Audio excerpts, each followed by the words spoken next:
Hello, everybody. Welcome back to Oscar Buzz. Trevor here, joined by Thomas as always, and we have our final recap for the Toronto International Film Festival.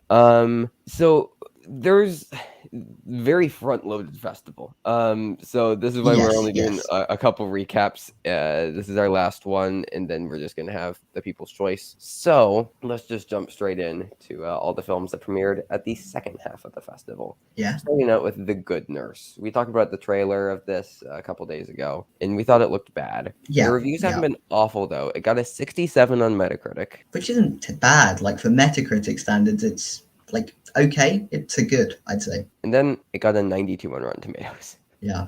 Yeah. So this is, like, way too good for my comfort level, especially considering how poorly Netflix has been doing. And what's even more tragic for me is that Eddie Redmayne has been singled out as been giving, like, a very good performance in this movie.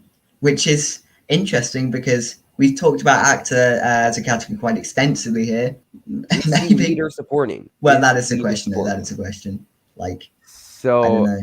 If he's lead, I don't know. You know what this feels like to me? What? This feels like a Rosamund Pike Golden Globe win for I Care a Lot. It does, I'm not saying Redmayne's going to win, but this feels like that. Granted, that was in comedy, which is still weird to me.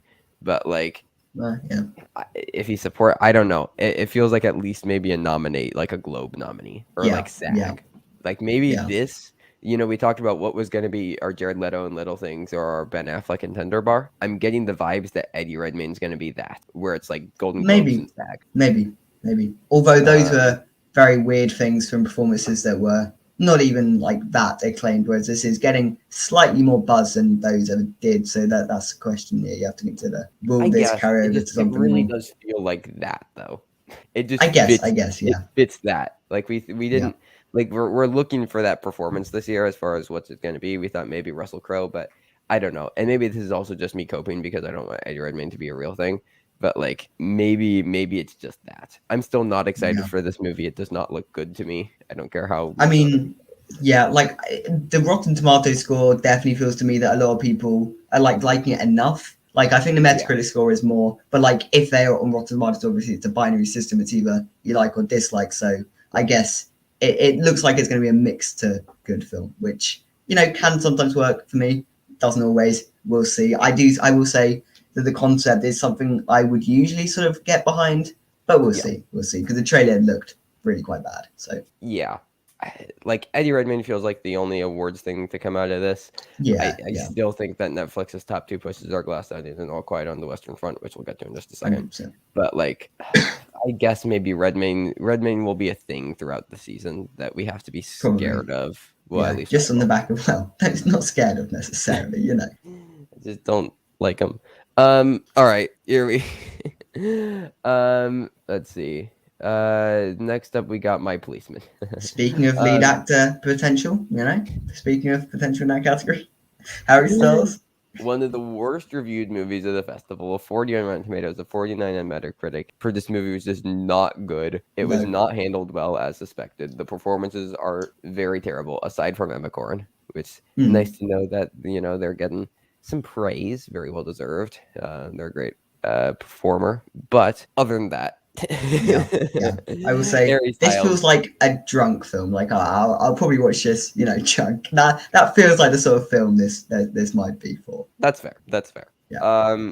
No, this is just goodbye. How did this get the TIFF acting tribute? Because it's Harry Styles, I guess, and people like Harry Styles. So, but yeah, no, obviously not very well rated. Yeah, and it was always going to be one that was in slightly dodgy waters. Obviously Harry Styles playing a gay policeman, you know, not something anyone was really clamoring to see. People aren't liking the performance, like, you know, pretending to be gay is just his entire career. So but we also Wendell Wild and Thomas looking pretty good. Yeah. Really good. A 100 on Rotten Tomatoes, a 73 on Metacritic. Not as strong, but respectable. Metacritic also not the kindest to animated films at times. But that 100 on Rotten Tomatoes though. Yeah. No, I do think it is solidly in for a nomination now. Like it's Netflix, probably let's be honest, it's probably Netflix's number 2, just behind Guillermo del Toro's Pinocchio. It's got a lot of people behind it that the Academy like, therefore this just sort of feels like a thing. You get to nominate Jordan Peele if you nominate this. So exactly, yeah. Yeah. for his fourth Oscar nomination. Third, It's fourth? much more the fifth spot in animated feature that's more of a question. Yeah, no, I'd agree. So really excited about this one. It looks really, really fun. Always here for like adult animation. Yeah. All right. Next we got Chevalier. And Thomas, you and I kind of called this one. Yeah. We said to Yeah. watch out for it. And would you look at that? Another fat 100 on Rotten Tomatoes. Yeah. It is really exciting. We don't have a Metacritic yet. Okay. However, Rotten Tomatoes is eating it up. People have said like, you know, the costumes are great and like the makeup and everything. Maybe a makeup thing to keep an eye on. Production design very good. The score is really good. But Kelvin Harrison Jr. specifically is just phenomenal. So all of the reviews like are all like a lot of them give letter grades on Rotten Tomatoes, and they're all around like a B level. So like I'm expecting this to get like a mid to low 70 on Metacritic. I expect it to be something along the lines of Cyrano. Cyrano got a 66. Yeah. I definitely think that is a comparison. Yeah, of this. I think it's this year's Cyrano. I don't know if Kelvin Harrison Jr. is in, but I think he'll definitely be in the conversation. Maybe be like a Critics' Choice or Globe thing. Yeah, I think if a film is maybe received slightly more positively than Cyrano, then maybe Kelvin Harris Jr. would just be slightly stronger than Peter Dinklage. But obviously, he didn't end up with a nomination, Peter Dinklage, so we'll have to see. But it still could get like maybe at least one tech. Maybe I still don't think that's out of the conversation though. I still have it in for costumes, so yeah, I think it could definitely happen. Okay, then we got All Quiet on the Western Front, and Thomas, we were both right about our Netflix things. We were. This got really good reviews. 98 on Rotten Tomatoes. I believe. Wait, no, that's the original. This one has a 100. Yeah. But so yeah, another 100. TIFF audiences, they are typically a bit more kind, I will say, than yeah, for sure. Venice audiences. But a 100 is still a 100. Yeah, exactly. I don't know. The reactions that I've heard out of this have been like really phenomenal. I've heard like production design, cinematography, costumes, editing, sound, all in the conversation. It's almost a lock to get the international nomination. Yeah, People have also said that this could be our international director for Edward. Okay, yeah, and if it does get all of those sort of tech things, then yeah, I don't see why it wouldn't be the international director. Like, I definitely think it does easily get the nomination. It really just doesn't win. It's between that and Decision to Leave. You know, we've mentioned Past President would suggest a Decision to Leave as the sort of more type of film that this body would go for. But equally, let's not forget All Quiet on the Western Front is Netflix. So, you know, like, yeah, it's Netflix. Yeah, like, and like, yeah, I don't know if All Quiet on the Western Front necessarily makes sense to be the international winner. It doesn't feel like an international feature Oscars winner. However, like if it's just that good, I don't know if this is a picture thing though. Like it just, you know, both this and Glass Onion got great reviews. If Netflix is picking which one they're going to go for though, like what one are they going to go for? Are they going to go for, you know, the murder mystery comedy filled with A-list stars? That's probably going to be like an audience favorite of the year, and like, you know, probably going to be maybe their most viewed original movie of the year, and they've already sunk a bunch of money into, or are they going to go with the German war movie filled with pretty much unknowns as their I definitely think Glass Onion would be the picture push at this point, but like if it does get the text it sort of wants, maybe not all of them, but like maybe two or say more than that, if it wins international feature and if it's the international director, I feel like that sort of just pushes it into picture anyway, even without Netflix's like number one priority backing. So does Netflix? Could Netflix still get two in? It could still get two. We talked about the stat of Netflix always getting two in for like the past 3 years when they've like actually really been campaigning hard. Could that actually happen again? I mean, it could. At this point, anything could happen. Let's be honest. So you know. Yeah. Really fascinating. But I'm actually really excited about this film now. I mean, I'm always here for a good anti-war movie. So yeah, really excited about this one. I've also heard that maybe Brule could get supporting. He's like the one. Oh, okay. Yeah, I mean, the problem is that it's hard for international actors to get in, and also any of the war movie actors. Exactly. To happen unless it's like a character study on them, like Hacksaw Ridge or something like that. but like even 1917 couldn't get either of the actors in. No, So no. So it doesn't feel like a thing, but I just thought I'd bring it up. I saw a reaction say that. Yeah. Then we got Raymond and Ray, which people thought was like decent. Yeah, I mean, the only reason we were even really talking about it originally was because, well, if Greatest Spirit Ever sucks, I guess this would by default be Apple's #1 push. However, they have Causeway now, therefore, it's unlikely this film will be anything at all. Yeah. So like Raymond and Ray, Ethan Hawke, Ewan McGregor. We thought maybe it's a thing if Apple's desperate. We don't have a Rotten Tomatoes. All 3 of the reviews, though, on Rotten Tomatoes so far are positive. So, like, it never really felt like an awards thing, though. No. I'll still probably watch it. Yeah, maybe. But, like, it just feels like an Apple thing that just completely flies under the radar and is just a non-factor. We'll end on another Apple thing, though. Yes. This was one of our most anticipated, just as far as the reactions that it was going to get. Greatest Beer Ever got a 40 on Rotten Tomatoes. Yeah. With where it's currently at. However, everybody calm down. I've heard reactions just on Twitter from just like awards people, such as Oscar expert, Film Drunk, Matt Nagley of Next Best Picture, said that the movie's pretty decent. It's better than Green Book.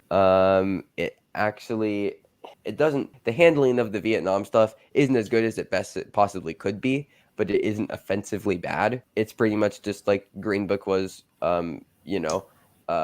clueless white man learns racism is bad. This is clueless white man learns Vietnam War is bad. Like, it's basically the general thing of the film, but it still manages to muddy it a bit, similar to how Green Book muddied it a bit. But I've heard Efron's good. Like, Efron gives a good performance.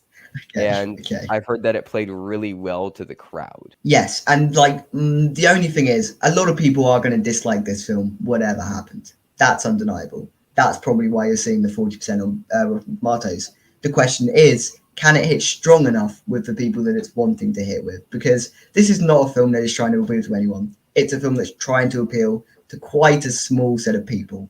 However, that small set of people makes up a fair chunk of the Academy. So, it's just it's strong enough for them. Yeah. If it's strong enough for them, it could be a worrying thing. However, I don't think it will. Like, no one's really loving it.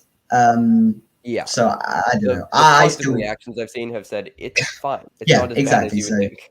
Like, I don't think this will be a thing. I don't think we have to worry. I think the Rotten Tomatoes will rise. I could see this getting I can, like 60s or 70s, maybe, around where Green Book got, which is like a 77.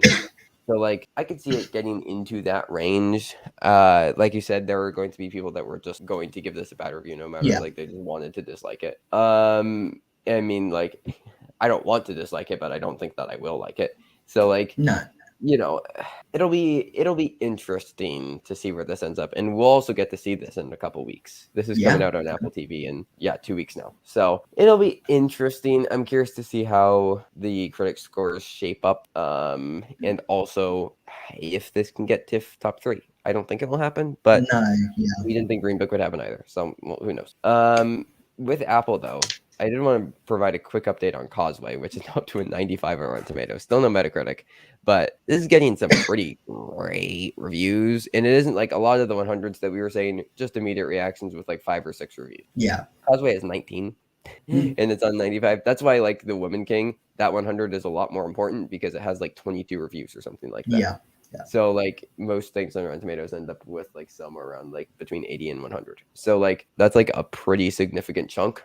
Causeway's doing really, really well with critics. It is. And this does Jennifer Lawrence can get a Critics' Choice nomination. I don't know about Oscars, but I think Lawrence can get Critics' Choice. I think she can as well, and I do think she'll be in the conversation. It's just, as we said, time and time again, actress is quite stacked. There's a lot of stuff there, like, especially it's really interesting. And Armis is sort of now more even in the conversation. Yeah, it's a problem, Viola Davis is what we just mentioned, the Woman King, but like Apple and Netflix now, they just have an acting contender each to push. Yeah. And Anna de Armas and Jennifer Lawrence. Yeah. And they're both an actress, which is already really full. So really, really, really fascinated by this category and how it will all shape out. But I just wanted to update as we're talking about Apple TV. Causeway almost feels like their biggest thing. I guess it would be, yeah. Like, maybe it is still the greatest film ever because, as I say, like, if they push it to the right people, it's probably got more of a chance of actually being a big thing than a film like Causeway, which like it's the actress and nothing else really. Yeah. Like even if it does get quite good reviews, it's not It's doing only anything actors. else. There's no way this Yeah. gets in anywhere else. No. So, yeah. But that's it for TIFF coverage. I mean, obviously, That's we it. will still have People's Choice. We Yeah, still have yeah. TIFF People's Choice, and then we're going to do a recap of Venice, Telluride, and TIFF once TIFF People's Choice happens. But this is it for like first reactions of movies. It We'll get a is. couple more at New York, in She Said Until. But this has been fun. This has been fun. It has. Enjoyed it quite a bit. It's been a And journey. the next, after our first couple of reactions from like New York, and we get TIFF People's Choice, we'll be having some movie reviews, quite a few movie reviews coming. Yeah. And then we get into the slew of Critics Awards. So Me too. get excited Me for too. that. That's going to be another thing where we'll have like a video every couple days. Just all about all of the critic awards that are happening. It's gonna be a lot of fun. We're gonna have a tracker of all the awards. It's gonna be a fun time. So thank you everybody for watching. Stay tuned for more. Stay safe, everybody.